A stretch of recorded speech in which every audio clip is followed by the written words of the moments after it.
Hello, everyone. It's time for Van Chicagoland Stories, the podcast. I'm your host, Pete Costanis. This is episode 364, season 15. Today's date is September 22nd, 2024, and welcome to the show. On today's program, I'm going to talk about two things. The first one is kind of odd, but I don't think a lot of people remember this, but I do. It's the Triple Ripple ice cream cone from McDonald's from the 1970s. Oh boy. And the second topic, that is, I'll talk about the Blockbuster Video Store that was in my old neighborhood, and I will talk about more information about that and my memories of going to that place. So this will be fun. Anyway, the program will go into a commercial break. And this program is brought to you by Fruit and Fiber Cereal. And this commercial is from 1981. I remember this very well. So sit back and relax. And I'll be right back with the show, folks. Thank you. Ma'am, what's that cereal you're enjoying? Well, it has delicious apple slices and cinnamon, and they call it fruit and, I forget. New Post Fruit and Fiber cereal. It tastes so good, you forget the fiber. The name? With all these apples, it's got to be apple something. Or fruit something. New Fruit and Fiber tastes so good, you forget the fiber. Sure, it's fruit and... Billy, what is it? New Fruit and Fiber, also with dates, raisins, and walnuts. It tastes so good, you forget the fiber.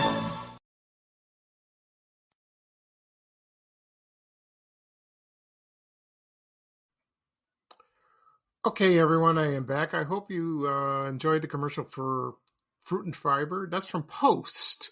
I forgot to mention that. That came out in the middle of the 80s. No, in the early 80s. I'm sorry. And it lasted through to the 1990s. Kellogg's made a similar product. Probably the same name, I imagine. I don't know. That's kind of misleading and contradictory. You can call it both. It came in two flavors. One was apple and cinnamon. The other one was dates, raisins, and walnuts. Oh, healthy stuff.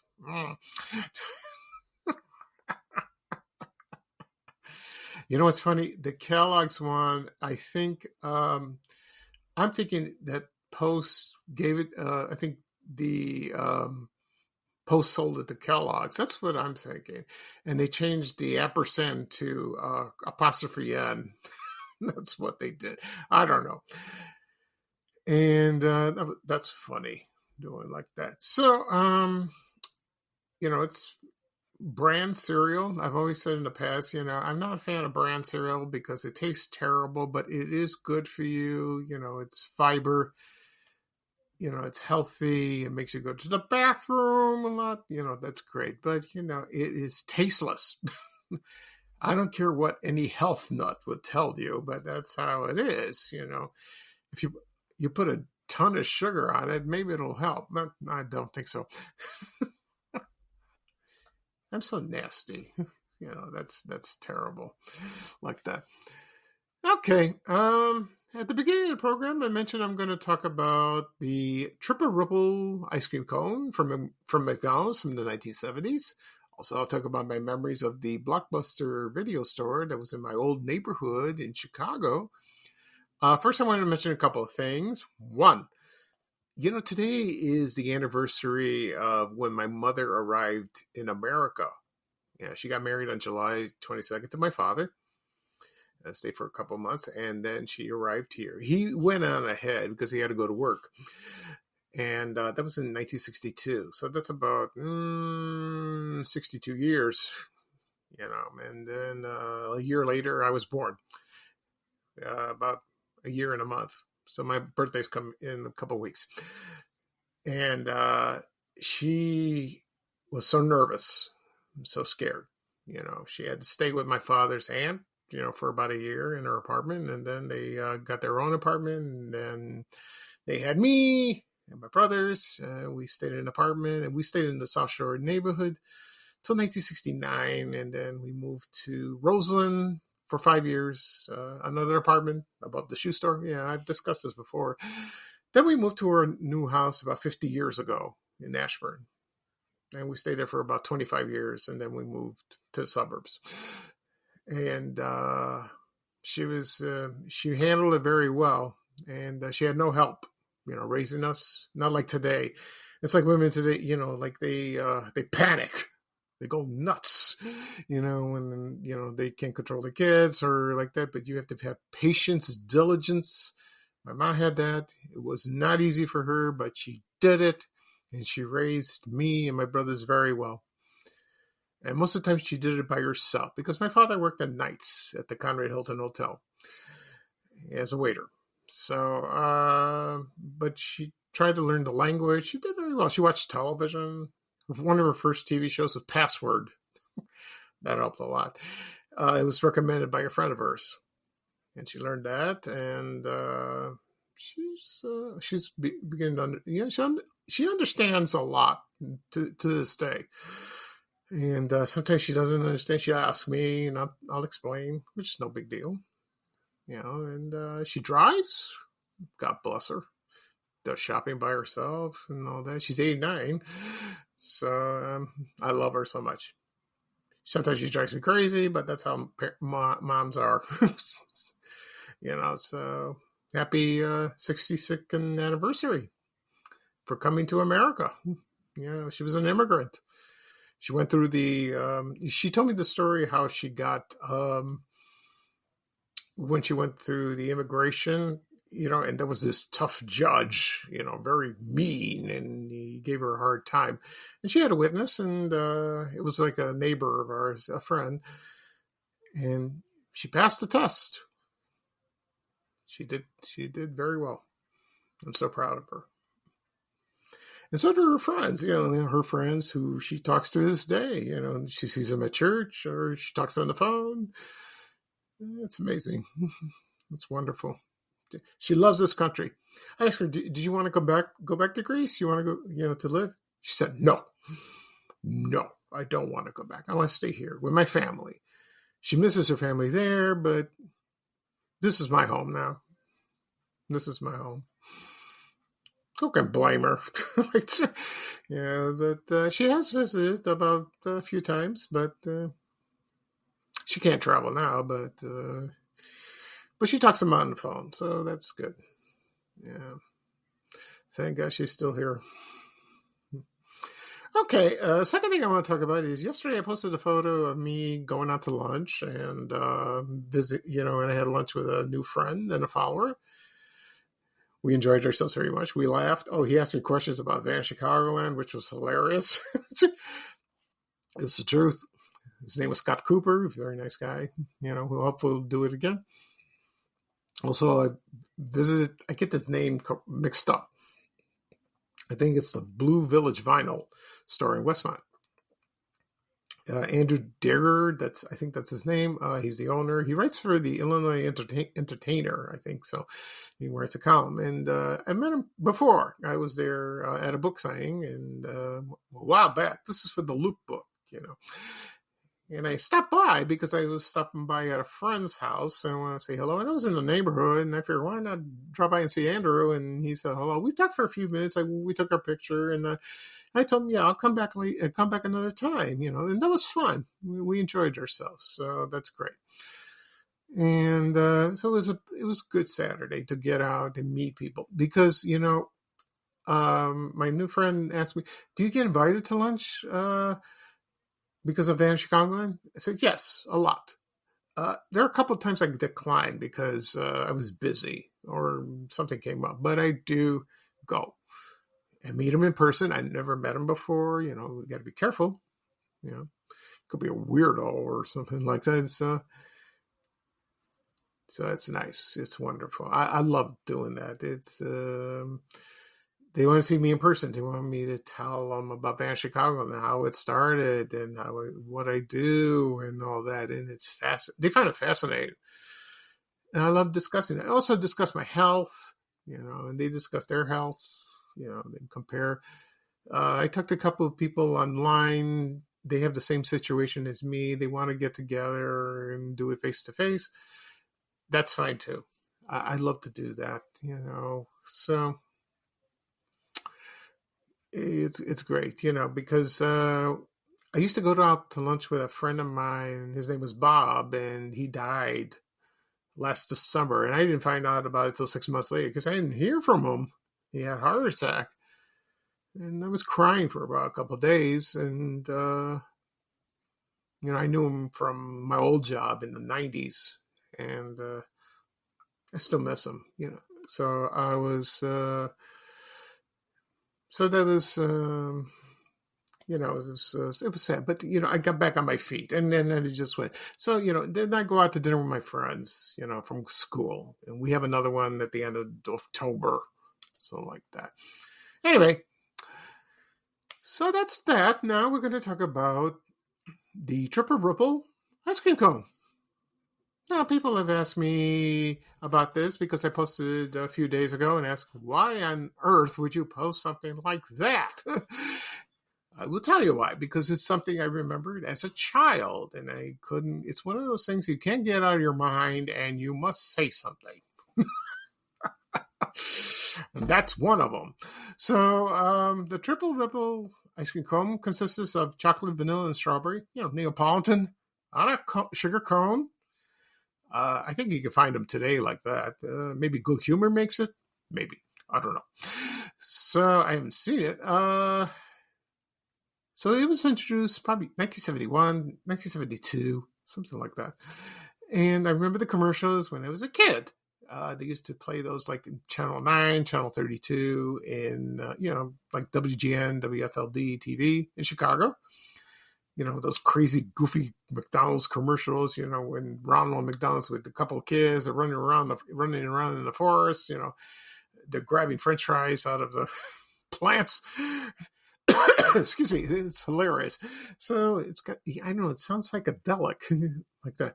Anyway, so that's one of the desserts that was introduced. There were others. Later on, it was the blueberry shake and McDonald's and cookies. That came later. Now they have a whole assortment of desserts at McDonald's. They got cookies, muffins, other hot fudge sundaes, which they're still there, but not. They have ice cream. They do have ice cream, but not the Triple Ripple ice cream cone. No. They don't have that. I don't think so. No. So that's stuck on in my mind for many years. And then, I found some signs of that. A menu, from the McDonald's that showed that. So it was kind of cool. It lasted about a couple of years and something happened. I don't know. It was like franchised by some other company. Something goofy. I don't know. And it was discontinued and then it was gone. It never returned like that. Of course, I forgot about the Arctic Orange Shake. I talked about that in another previous podcast episode about that. I missed that too. That was good. It's like a creamsicle, I think. No, just an orange shake. Shamrock Shake is still around, which I love. It's minty. Anyway, so the Triple Ripple ice cream cone lasted about just a couple of years and then it was gone. That's why a lot of people don't remember it much, unless you grew up around that time. So, right now I'm going to play a commercial for Triple Ripple ice cream cone from McDonald's from 1972. And when I come back, I'm going to talk about the Blockbuster Video Store that was near my neighborhood, and I'll share my memories of going to that store. And I'll tell you where it was located and what movies I rented and what I did on the weekends, how I rented movies, blah, blah, blah. You get the idea. Okay, so here is the commercial. And sit back and relax and just listen. Thank you. This is Andy Leonard, and he's going to demonstrate McDonald's new Triple Ripple ice cream. Delicious chocolate, vanilla, and strawberry, all in one sugar cake cone.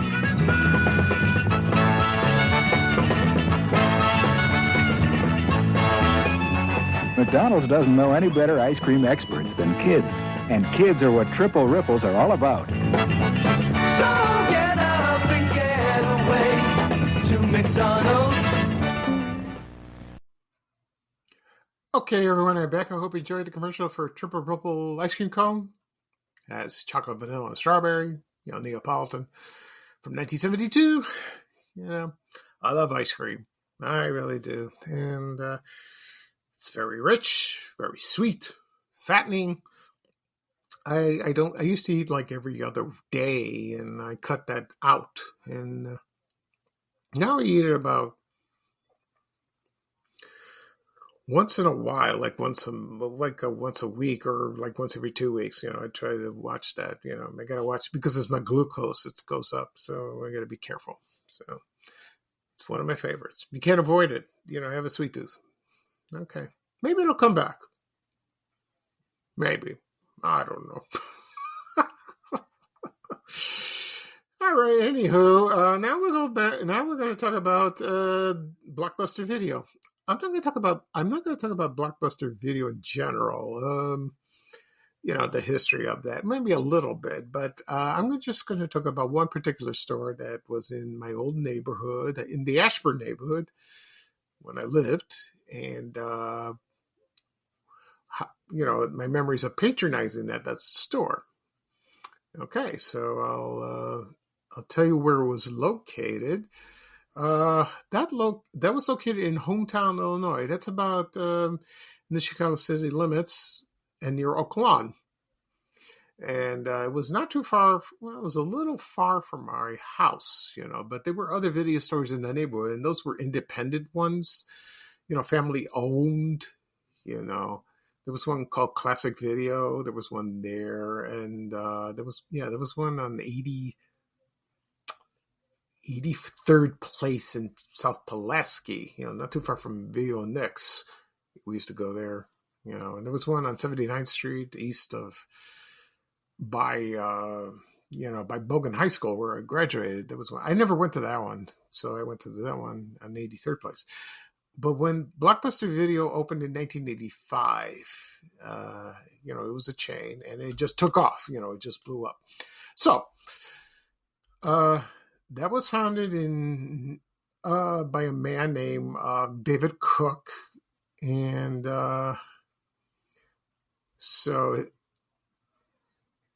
but actually it was founded by that. But his wife wanted to get into the video business, and then she started that, and then it was from Dallas, Texas, and it just exploded. So it opened in October 19th, 1985 in Dallas, and then they with an inventory of 8,000 VHS and 2,000 beta tapes. If kids know what those are today, well, let me tell you, that's how we rented videos, and that's how we watched movies. No Netflix, no Hulu, none of that, streaming. Just you go to the store, you pick up a cassette, bring it home, put it in your VCR, boom, start, hit play, like that, and then you start watching. Then once you're done, you rewind it. That was a pain in the butt.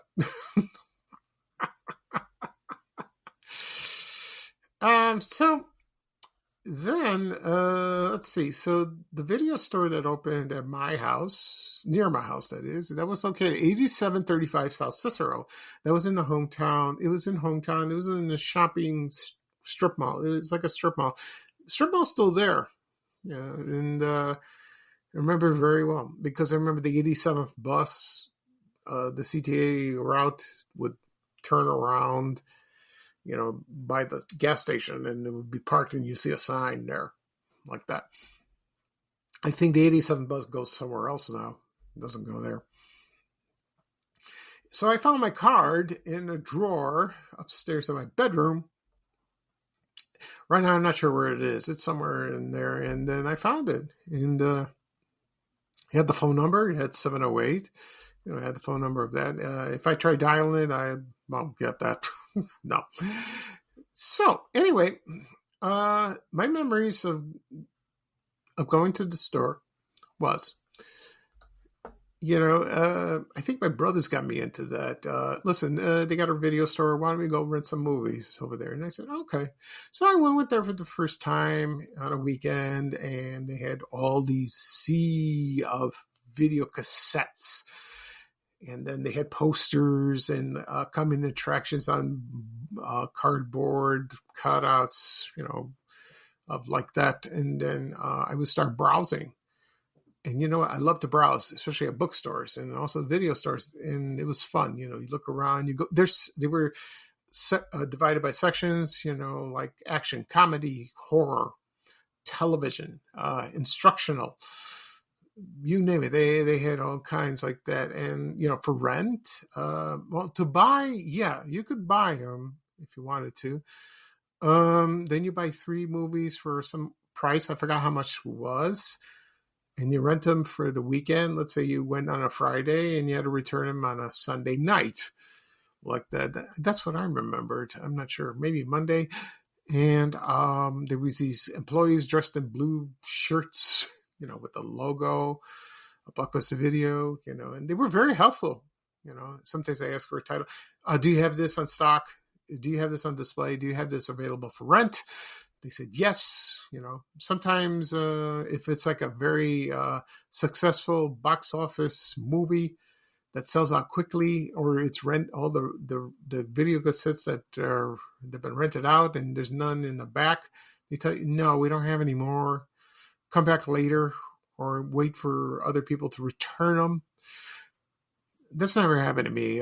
So I did rent a few, and so did my brothers, and they were fun, And I remember we put them on the table, and then we started watching them in our old house, with our screen, not a big screen TV, good size TV with the VCR. And we watched that. Sometimes, VCR tapes had the line going down in the screen and like that. It looks kind of ugly. So that was fun. It was fun. Betamax, I never owned a Betamax machine. I never rented on Betamax, because that came first in the 70s, from Sony, and they were very expensive. But they had them available to rent, and then that dwindled down and almost disappeared. And then they disappeared because VHS took over, and it was the most popular type of video cassette. And then, so that lasted about from the 80s through the late 90s, and then what came? DVDs came. And then the VHS fell out of popularity. They were still around, but DVDs took off. And I still have a DVD player, a couple of them, and I still have DVD. I love watching on DVDs. I really do. Streaming. It's okay. Streaming is fine. It's available. It's ready. But I love DVDs because of extras they have on the movies and TV shows, which is fun to watch. You can't do that on streaming. Anyway, so Blockbuster hung out for a long time, and then they start closing stores, and then because of streaming, then Redbox came over, where you can walk to your nearest Jewel or any 7-Eleven or place, and then you can just rent a movie there, which is great. Now I heard they're closing. Now, excuse me. So now I've heard there's only one Blockbuster store left, and I think that's in Oregon. That's what I heard from multiple sources. They made a documentary on Netflix. I haven't seen that yet, but I like to watch that, it was fascinating. And I heard it's very fascinating to watch about that. Anyway, so they start closing stores, and in Chicago and all over the cities around the country and all that, and that's a shame. But there were some independent stores that hung around, and you could still go rent movies. I think there's a few, not many. No. So there was one, there was Hollywood Video that's been around for many years. They closed that. There was one, I forgot, there was one that was based in Chicago. They moved to Nashville. I forgot the name of it. I can't think of it at the top of my head. So, But there are a few, I believe there are a few, there's Facets, I think that's called, it's up in the north side on Fullerton. I think they have that. You could rent movies. I think you did. I went there once in the 80s, and they had like independent underground movies for rent or buy, and it's kind of cool. They had a fascinating selection of that. Over the years, I've collected VHS. Some I've sold. Mostly was Disney. Some are in the garage. I got to get rid of them. And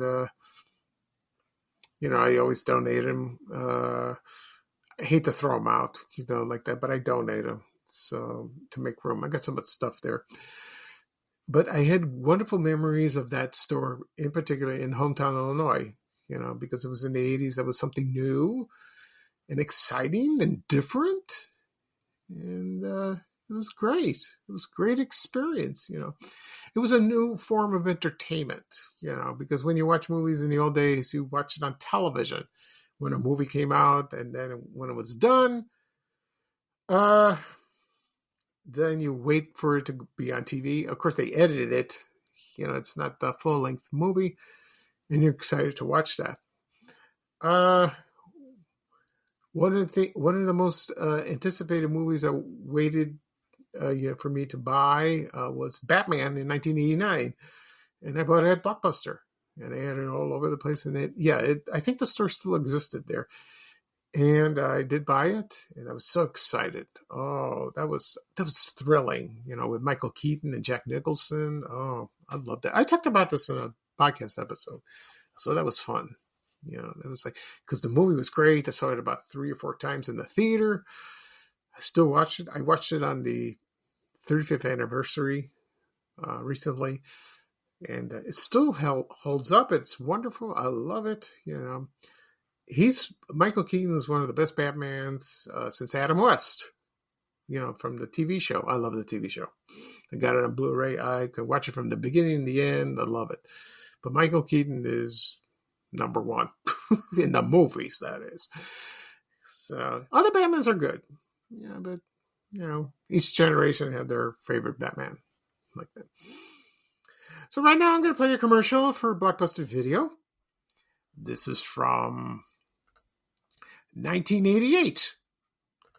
And once I play that, I will come back and I'll wrap up the show. Okay? So sit back and relax, and here's the Blockbuster Video commercial from 1988. Thank you. Nobody has the movie I want. Hey, if it's on video, Blockbuster probably has it. I mean, we have over 10,000 videos. Wow. I'll watch these fast and have them back tomorrow, I promise. Relax. At Blockbuster, you can keep your videos for 3 evenings, so take home plenty. And use our 24-hour quick drop. Do you have any children's videos? Sure. Blockbuster's America's family video store. We have more kids' videos than any place else. More movies, more nights, more fun. Blockbuster Video. Wow, what a difference. Okay, everyone, I'm back. I hope you enjoyed the commercial for Blockbuster Video from 1988. Those were the days. You don't get much exercise when you stream your movies and your television shows in your own living room or your family room. Like you get off your butt and just move around. That way you can go out to the video store and just browse. I miss, like I said before, I love to browse, especially at bookstores and video stores. I can spend hours looking at those tapes and books and all that. Oh, I miss those days. I did that at Borders. That was gone. But Barnes and Noble's bookstore is still around, so that's great. It's good. Okay. So that's it for this show. I'll do a wrap up of what I talked about today. I talked about the Triple Ripple ice cream cone from McDonald's from the 1970s. Also, I talked about the Blockbuster Video that was located in my old neighborhood from the 1980s and 90s and my memories of that. This podcast will be coming shortly. It'll be published wherever podcasts are available: Apple Podcasts, Spotify, Amazon Music, Breaker, Overcast. Also, it'll be available on my blog, vanchicagoland.blog. You can go to the website and click on the latest episode. It'll take you right there for you to listen. Also, it'll be on my YouTube channel. People ask me, where do I find your podcast? Where do I find your podcast? You can find it on YouTube. Type in the search engine, Van Chicagoland Stories, or my name, Pete Costanis. You will find it. And you can listen to the latest episode, and you will receive a notification for the latest one as well, and listen to previous ones. Also, the same thing that from the apps I mentioned. If you tap following, you can listen to the latest episode and get a notification for that. Just set it up on your iPhone or your device. So you can listen to your iPhone, iPad, desktop, in your car, wherever is available. Also, be sure on my social media accounts, Facebook, X, LinkedIn, Reddit, Threads, Instagram, Blue Sky, and I don't know what the other one, TikTok. Yeah, just copy the link. It'll take you right there. I will probably do another podcast episode Tuesday. We'll see. I think so. I got to think about what I'm going to talk about. So that's it. So this is Pete Costanis, your host for Van Chicagoland Stories, the podcast. Thank you for joining me. It's the first day of fall. Oh, I love the fall. I can't wait. I love it. The heat is gone. Thank God. I hate hot weather. So today's the Bears game. Everyone have a good time watching the Bears. And I'm just going to relax today. Take it easy. So here's bye-bye for me, and here is a little traveling music from Ray Rayner saying bye, bye, bye. Take care, everyone, and so long. We have to go. Bye, bye, bye.